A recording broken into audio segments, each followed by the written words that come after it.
Intersectionality is the idea that multiple identities can kind of cross over and can have some sort of common ground.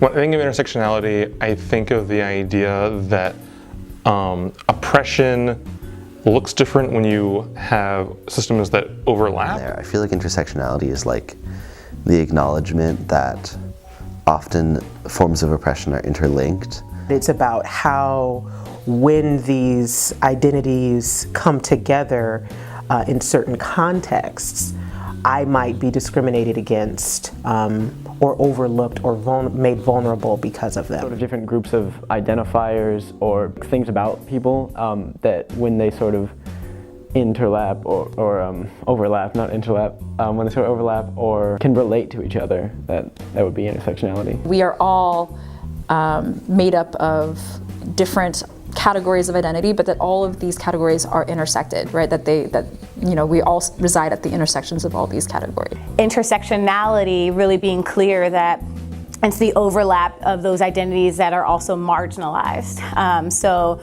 me being a college graduate, for example, and a woman would not be an example of intersectionality, but me being Black and a woman would. Two examples of identities that in our society are not typically seen as like the ultimate power structures.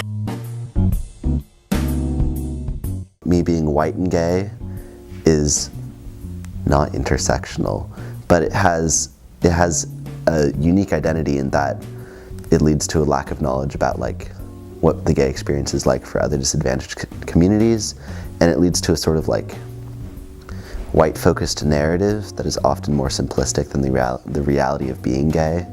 We all experience the world differently, right? There's no like universal experience, right? And that your own experience is also going to vary depending on context too, right? So in some situations I'm in, like my gender identity is more salient, right? And then in other situations my racial identity is more salient, right?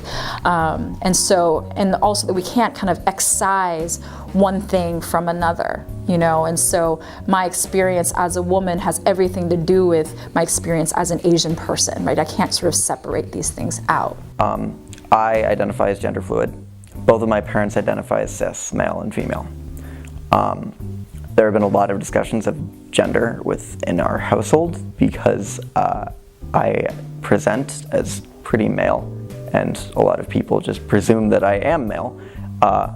And until pretty recently, my parents were among those people until I sat down and talked to them about it. And their perspective as cis people has given them a different way to approach the conversation. I can recognize in other areas of my life where I have a lot of privilege and access, and some of that privilege and access can combat some of that marginalization because I have education privilege, because of my family's middle-class background identity.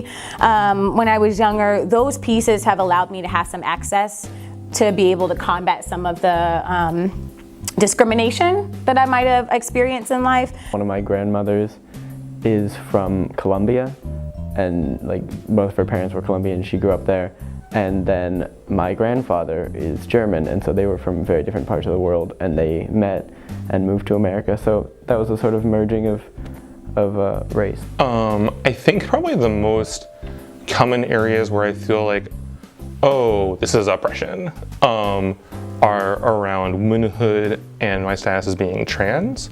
And then I think occasionally there might be some like neurodiversity component too, around like expectations of normal behavior or of what's like easy or hard that aren't always matching up my experiences of what's easy for a normal person. Now our world is very tech driven, and this choice is a choice that marginalizes me financially because I am single.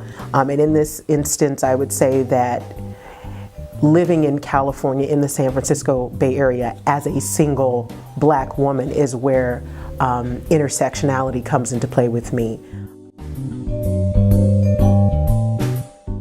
I think it would be important because if people feel discriminated against, they can relate because of different things, and it doesn't really have to be a sort of, oh, I know exactly what you're talking about, but as long as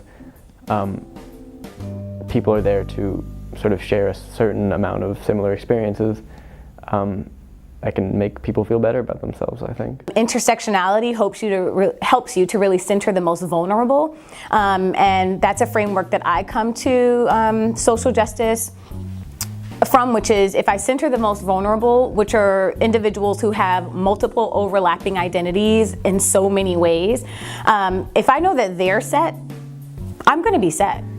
Because no one issue is completely isolated. But you can't just take one issue and say, yes, you are oppressed because of this one thing. For the purposes of justice, you cannot only speak on just behalf of your own people, you know? You also have to figure out how to build community with others around an issue, even if they're experiencing it differently, that you can still sort of take a stance against it, because the whole point is justice. I think it's important because you can't be fully inclusive without acknowledging the different ways in which people experience oppression. So I think that if you try to create a social justice movement without taking an intersectional approach, you're really likely to build your advancement on someone else's oppression. And I want to say, it goes beyond awareness. If people don't understand that this is real, that this is a thing, it remains invisible. As long as it remains invisible, harm is perpetuated.